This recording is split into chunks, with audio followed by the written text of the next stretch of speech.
To change the size of the edge panel's handle on Samsung Galaxy S24 Ultra, swipe down the top of the screen and then tap setting icon.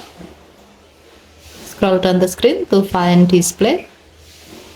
Tap display. Scroll down the screen. Tap edge panels. Tap handle. To change the size of the edge panel's handle, you can drag the size adjustment bar to the right to get a bigger handle, or slide the bar to the left to get a smaller handle. Okay, thank you for watching. Please help to like and subscribe. Have a nice day.